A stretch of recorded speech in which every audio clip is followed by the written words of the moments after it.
What Western media gets wrong about Ukraine.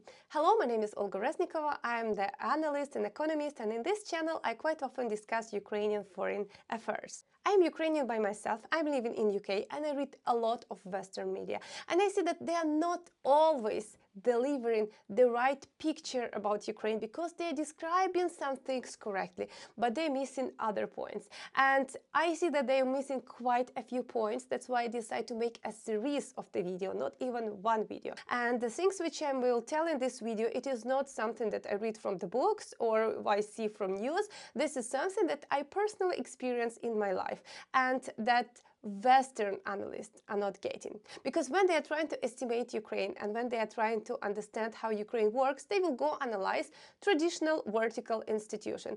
They will see how strong is our establishment, how is the orders delivered from up to down, how fast is that, how is the things with corruption, how is bureaucracy. And based on all these parameters, they will reach to the conclusion that Ukraine is weak state, and that's how they honestly were predicting that Ukraine will be fighting maximum 3 days in case of Russian scale invasion, and it will fail.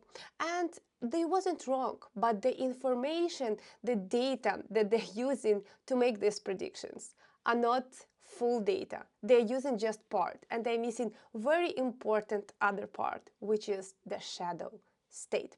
And today I'm dedicating video about that topic. I believe this is the strongest and the most important part in Ukrainian society structure, which is hugely underrated by Western analysts and media, but this is such important to understand.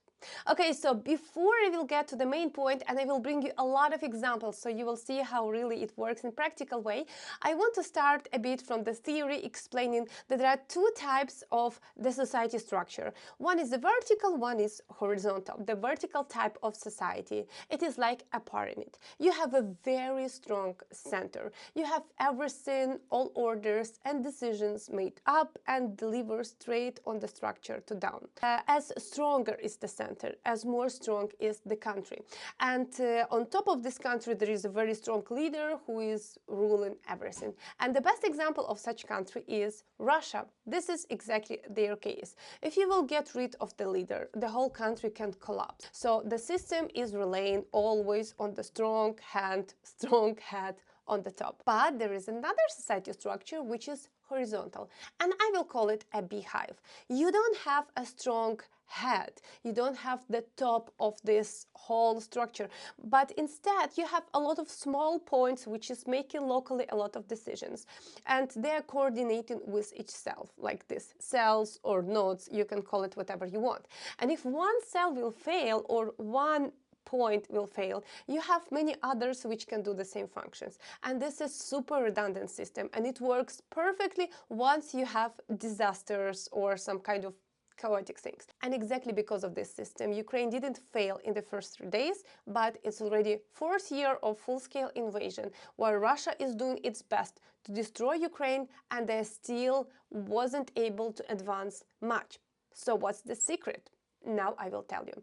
First, Ukrainians developed this system not because they are so smart and innovative, but just more out of the tragedy which they were facing during historical periods. So during the centuries, Ukrainian nation wasn't ruled by the leaders who was having target to do the best for the nation. Their leaders mostly were against them, against the population, and people developed the structure in the purpose to survive. So Ukrainians were ruled by Austria, Polish, Moscow, Soviet Empire, and always they was trying to do more bad things to people than good. And that's why to be able to survive, you need to develop the family relationships, small communities, you need to know how to organize in the small groups, have a lot of initiatives to do, because you know that you never can rely on the government. And such structure Ukrainians carry through centuries till nowadays. It is still working, and it is still proving that this structure is the best. So now let me give you a couple of examples. How does it work in the practical way? So the first things you can say, in 2014, Russia invading Ukraine, right? And Ukrainian president on that time, Yanukovych, escaped. Before he escaped, he made sure that the army is totally not prepared. Soldiers didn't have basic ammunitions like armor, thermal imaging systems. There was no fuel in army vehicles, not to talk about weapon. There was totally nothing, and army was totally not there in the whole country. This is what you can say. And in the moment when Russia is invading Ukraine in 2014, there are actually no president, even because he escaped, and we are waiting for election for the new one, which will happen something like after 3 months, and there is a head of the government who kind of doing the job of the president, of the main commander, but it is still not really a well-structured system, and the country is in total chaos. So what would happen as per any kind of theoretical predictions? For sure, Ukraine will fail and will not be able to do anything. But in reality, what is happening is that ordinary people, they will start going abroad, buying the ammunition, buying all the equipment, and bringing it by their own vehicles to the front line or to the centers which could manage and use these things efficiently. So this is something nobody can predict, and this is something nobody can even calculate, because it is based on the pure initiatives of the people, on their capabilities, on their personal connections, on their desire to help, and you cannot measure it by any mean in some kind of economical estimations or by judging how strong is Ukrainian establishment, because this wasn't done by any mean by government. It was organized purely by people. But let us move to 2022 and forward, because this is a best example where our shadow state thrive in its own best way how it could work. So 2022, 24 February, the first day of Russian invasion. All the country wake up at 4 a.m. from the rocket attacks all over Ukraine, and after 1 hour, people already queuing to the army drafting centers, to the territorial defense centers. There is people who is distributing weapons between others. They're just giving it to everyone. And just to give you a remark, that the weapon, carrying the weapon is not legal in Ukraine. We are not like in US, where you have legally weapon. You can give it, you can share it, whatever. I'm not sure what's the system, but it's totally illegal in Ukraine. And what was done 1 hour after invasion, you can count it's purely illegal, because you cannot just distribute weapon between everyone from where you take this weapon in the first place. But nobody cares about this point on that time, because there is invasion to the country and we need to defend. So most of men, they go to do something, and everybody was doing whatever he can.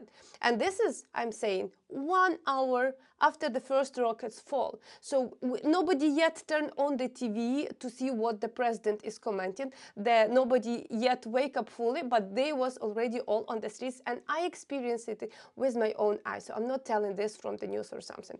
At the same time, women, they organize kind of kitchens where they start preparing food to give it to the army, to deliver it to the soldiers, to support the people who's going to do any kind of defense functions and so on. Later, they start doing already this masking systems for the army, but I'm literally talking about first hours of invasion.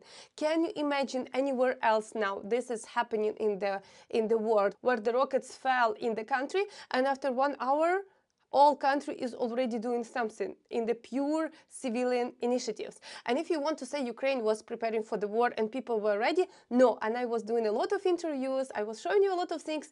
Nobody was believing that anybody will invade Ukraine. So people were totally unprepared. But once the first things fell, okay, now we need to do something. So that's how the shadow state working. And this is something super unique only to Ukrainian society. I literally cannot imagine anybody else who is not living in the war will have such fast reaction of their own self-defense, to be honest. Now the second thing. So I was literally talking to you about first hour invasion. In the first months, it was even more epic because, for example, first Russia made a mass destructions. They exploded bridges and they was trying to take over the whole capital. So they were very close to the capital where the whole life is going on. And yeah, once you have this all mass destructions, who will be able to clean it up? So you need machinery, you need people, you need government to do something. And for sure, Ukraine don't have capacity to handle all this kind of cleaning things, especially when the whole country is in disaster. Business is the one who provided people, machinery, all for free, nothing governmental funded. So this is purely civilian initiatives. Now let us go more to crazy things. Do you know the map called Deep State? I am sure you know if you was interested. I'm sure. Now let's go to more crazy things. You probably know there is a map called the Deep State map, which is always showing very precisely what is going on the front line. And probably you have no idea that this map is developed by two IT civilian guys, which has no relation to the government and no relation to the military. This is purely civilian initiative, purely civilian funded. And how they do this map, I was already making one video about that, so you can check it. But I just remind you, how they did this map. They actually, and how they are verifying all the things. This is a group of civilian guys who are sitting and calling to the commanders somewhere on the ground on the front line. Hey, can you verify me this village is taken or not taken? How the situation with you? How? Or the commanders is the one who's calling them. Can you by any means imagine such situation somewhere in US, for example, that there is some civilian group sitting on their garages and they are calling to mobile phone to the army commanders somewhere on the spot and verifying with them how is the things going on there? So did you take this spot or you didn't, or where is the army? This is insane. There is nothing, I'm sure there is nothing like that in the world where civilians can take such huge part and do such huge job, which is usually done by government. By any means, it cannot be done by civilians. So how you can calculate it? Then we have millions of apps which is developed by purely civilians, again, with no governmental initiative and no governmental funding. So for example, if there is alarm starting, you don't know what's going on. Is the rocket flying, Shahed, or it is sometimes just the airplane in Russia which could carry the rockets, he just go up to the sky, so we don't know they will fly to Ukraine and they will start rocket attacks, or it will not fly, it is just they're just moving it within Russia. Also in this moment you will have air alarm, but you can open the app and you can see what's actually going on. And it combines with the next my point, which I want to say, that you know Ukraine have the weak intelligence. So we are not known with intelligence like Britain or like US, where their spies are probably the top notch. We are definitely in Ukraine not into that level. We don't have so much people, we don't have so much things, but we have a huge network of civilians who are spying for everything. And they're not working officially for the government. It is kind of like purely from their heart. So for example, there is Russians trying to take over something, and in the beginning of the war they was exactly very close to the capital, and they enter from the area which is not used to have Russians by any means. So it is not the border area with Russia. They came from Belarus. So usually people who is living there, they never deal with Russians in the way how they started dealing with them after invasion. And they are passing by their villages, for example. And you can find there is an old woman who is selling apples on the side of the road, or she was just passing and taking water from the water well or whatever. And she will open this app and she will say, oh, I see there was an enemy and he was moving to there and there was this much people and so on. And farmers and gypsies and whatever, everybody will spy, and everybody will spot that there is somebody weird walking and asking some questions, and this is probably the enemy. So that's how our spy network works. Now let us move to another things, evacuation. You know, our government totally failed evacuation. I guess nobody will be surprised with that, but the one who actually handle everything until now, is handling everything, is volunteers and private people who has no relation to anything. So for example, when in some areas Russians they in the beginning of war, in the first few days, they actually closed on them. So yeah, they didn't occupy the city fully, but they closed the area around. So you cannot, by the government, they cannot just drive and take them, because Russians closing the roads. So how it was done? It was done by private persons. One guy, he was a taxi driver, for example, who brings something like 100 people from Mariupol by his own money, by his own wish, purely his initiative. They were coordinating with local villagers, people who was telling them about safe roads, how they could drive to be able to escape Russian infiltration camp, to not fall under the fire, under the tanks. And you know, Russians in the beginning of the war, they could shoot anybody with a tank straight away, pure civilians. We had so many of these cases, and there were purely people, just civilians, who was driving, picking people from Mariupol, totally unknown for them, and driving them back, or from any of this. Until today, there is areas which is not yet occupied by Russians, but they are under heavy artillery shelling, so they are literally fighting for these areas. And such villages and cities usually have every minute some shooting, and it is very dangerous to be there. Most of people are already out, but there is some people who has no place to go. They don't want to go. They feel so much connected to their place, and they stay to the maximum. And only volunteers is the one who will go. They will start convincing these people under this shelling, risking their own life. They will go convince them, move, go to another place, and so on. Now we move to another point. Which another place these people can go? In the beginning of the war, for sure, we had no refugee resettlement program. We had nothing organized in the first, second, third day of war, and so on. Because, you know, if you need to do this by government, it should be passing through a lot of verticals like we talk about, and this is always not fast. But from the first hours, there were places where refugee was resettled, and this all was handled again by local businesses and people. Many people was given their apartments and houses for free. They were just hosting totally unknown people, just because they know that these people need to have some space. Businesses were converting their facilities also to host refugees. So for example, my daughter was going to kindergarten, and they converted the whole kindergarten. It was private one. They converted it totally to a refugee place, because they already had beds, they already had the kitchen where they cook the food. People was bringing them food, they were donating them money or whatever, and they were hosting people. And this was actually happening practically with every local hotel, every local school, every local restaurant, anything where you could place the beds, where you can feed people, where it could be safe to be, especially while it is on the western part of Ukraine. This all was used and done by purely civilian population, the shadow state I'm talking about, but not by government. We have more examples like that in the medical evacuation, in the resistance centers. By the way, once the Russia start hitting the energy infrastructure, a lot of people appear to be with the blackouts, no electricity and no heating. In Ukrainian climate, heating, this is very important, because we could easily have -20, -30. So if I'm now living in UK and you will turn off the heating, you will just feel cold, but you can cover yourself and live with it. In Ukraine, you can actually die if you will freeze to death, and that's not funny by any means. And there is also, before government was able to organize anything, because the budget is lacking of the money, they have a lot of other things, the system is not perfect, as we already talked. Business is the one who handle everything. They bring a huge generators. I was already showing you in the previous videos how we have them everywhere on the streets. They organize these centers where you can come, warm yourself, eat, you can charge the phone, you can do whatever you need, you can work in some places. Everywhere business organize such resistance centers where you can sit and do your job and continue doing the things, and the economy keep running.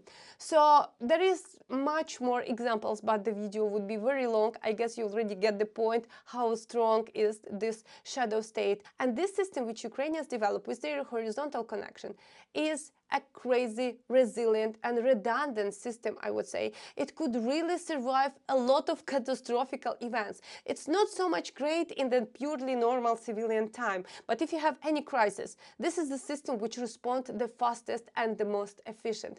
And this is a system we have, and you cannot by any means underestimate how does it work, because if analysts will be still judging and predicting the future of Ukraine only based on the real like these things that they have weak institution, they have courts, they have corruption, it means it will fail. They will not end up with the right predictions.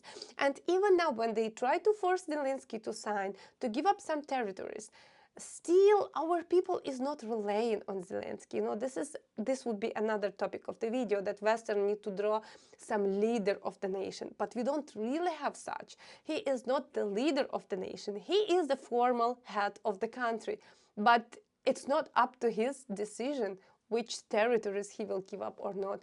It is up to this shadow state. So if you enjoyed this video, please make sure you will subscribe to the channel to not miss the new one, and definitely I'm waiting for the comments under video. What do you think about all that?